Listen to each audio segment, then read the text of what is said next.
Students, in this video, we will discuss the literature of Assamese literature in Hindi. तो हम जैसा कि पहले वीडियो में इंग्लिश में हम लोगों ने बातचीत की है, चर्चा की है कि 10 टू 10वीं शताब्दी से 14वीं शताब्दी तक असम में जो लिटरेचर था वो पोइटिक सॉन्ग फॉर्म में होता था, यानी कि गीतों के रूप में उसको लिखा जाता था और जिसको चाड़ियापदा कहते हैं।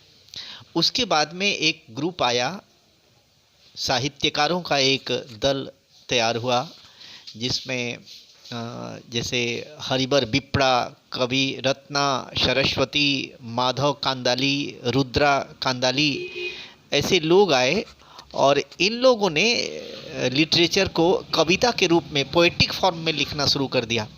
पहला शुरू होता है चाड़ियापदा जो सॉन्ग फॉर्म है और दूसरा पोएटिक फॉर्म है। इसको याद करना बहुत आसान है, अंग्रेजी में भी पोएटिक फॉर्म में।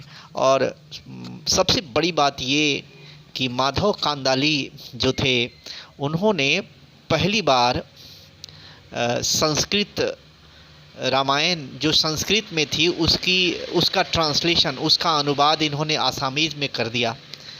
तो रामायण जो संस्कृत में थी उसका पहली बार किसी उत्तर भारतीय लैंग्वेज में अनुवाद हुआ और ये बड़ाही किंग महामाणिक्य के पैट्रोनेज में थे, उनके छत्र छाया में थे और इन्होंने उसको लिखा। उस रामायण जो आसामीज रामायण है उसका नाम है सप्तकंदा रामायण। तो इस तरीके से फिर उसके बाद में वैष्णवित आंदोलन शुरू करते हैं शंकरदेव, श्रीमंत शंकरदेव और उनके प्रिय शिष्य श्रीमंत माधवदेव। ये दोनों एक तरह से एक आंदोलन शुरू करते हैं, वैष्णव धर्म यहाँ प्रचारित करते हैं। तो ये विद्वान थे दोनों। शंकरदेव एक ने कीर्तन घोषा लिखा, एक ने नाम कीर्तन यूसी लिखा, तो बड़गीत लिखा इन्होंने। शंकरदेव दोनों ने बड़गीत लिखा है। तो जो माने हमारे असमीज समाज का एक बहुत ही इम्पोर्टेंट महत्वपूर्ण साहित्यिक और धार्मिक अंग है ये किताबें, उनकी रचनाएं जो हैं। तो अभी आप देखते हैं कि फिर अपने वैष्णविज्म के प्रचार और प्रसार के लिए शंकरदेव ने कविताओं के द्वारा कविताओं का सहारा लिया, कहानियों का सहारा लिया, बरगीत का सहारा लिया, ड्रामा का सहारा लिया। और उन्होंने केवल लिखा ही नहीं, बहुत सारे ड्रामास वो उन्होंने मंचन भी किया, उसको मंच पर भी उतारा, उसको खेला भी। और एक सबसे बड़ी बात है, जब शेक्सपियर का कहीं नामो निशान नहीं था, शेक्सपियर कहीं नहीं था, उस समय श्रीमंत शंकरदेव ने एक ड्रामा लिखा, नाट कहते हैं, लिखा जिसका नाम है छिन्न यात्रा। और उसको स्टेज भी किया, उसका मंचन भी किया, उसको खेला भी। तो इस तरीके से शंकरदेव शेक्सपियर से आगे हैं, लेकिन हम उनको इंटरनेशनल पहचान अभी नहीं दिला पाए। तो इस तरीके से उसके बाद में एक तो ये भी पोएटिक फॉर्म है, इन्होंने इनकी रचनाएं भी हैं।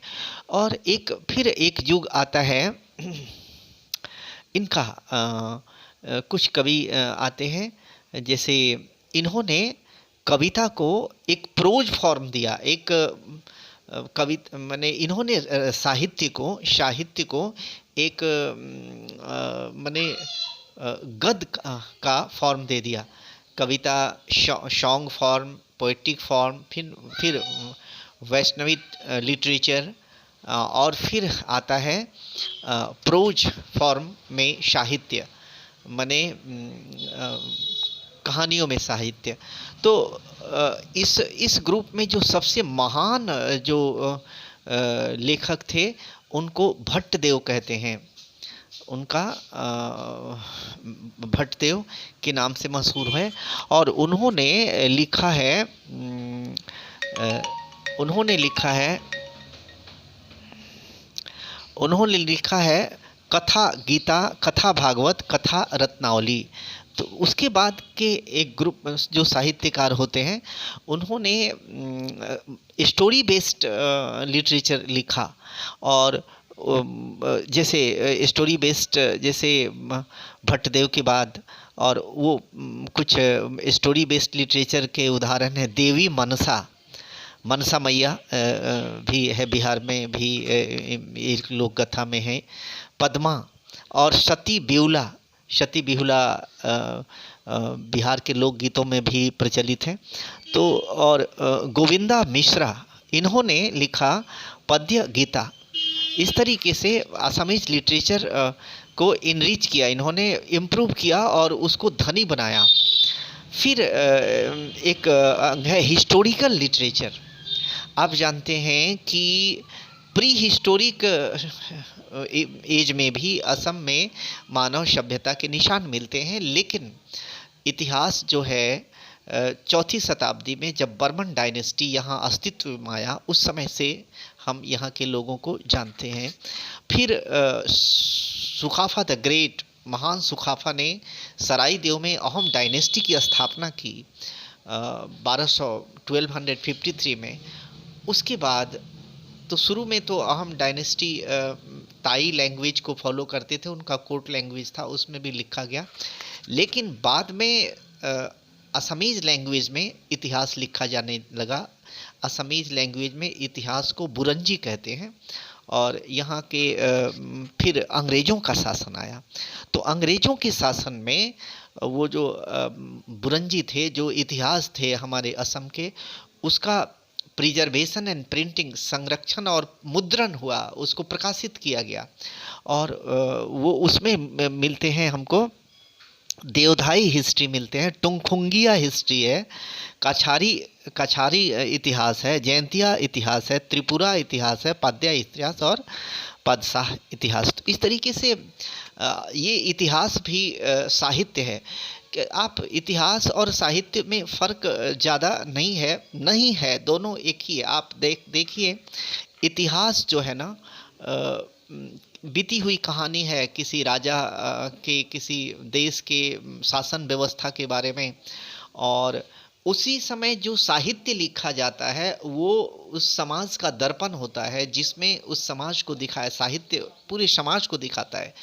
तो समाज के इकोनॉमी पर कुछ कविता कहानियाँ लिखी जाती हैं, समाज के शासन व्यवस्था पर कुछ कविता कहानियाँ लिखी जाती हैं, समाज के सामान्य लोगों के जीवन पर, नारियों की स्थिति पर, संस्कृति पर, धर्म पर कविताएं और कहानियाँ लिखी जाती हैं। और फिर इतिहास में इन्हीं सब बातों का सिलसिलेवार ढंग से दिया होता है। तो साहित्य और इतिहास में फ़र्क नहीं है। तो हिस्टोरिकल लिटरेचर कहते हैं उसको। और इसने भी असमीज लिटरेचर को बहुत ही प्रबुद्ध बनाया, प्रभावशाली बनाया, धनी बनाया। Thank you. हिंदी इंग्लिश दोनों में है, आपको ज़रूर याद होना चाहिए, समझ में आना चाहिए, और ये बहुत इम्पॉर्टेंट है। सप्तकंदी रामायण तो बहुत इम्पॉर्टेंट है। फिर आगे रिलीजन पर है, रिलीजन पर वीडियो बना के देंगे आपको, और क्वेश्चन आंसर आप देखिए, इससे बहुत सारा निकलेगा। Thank you. Have a nice time.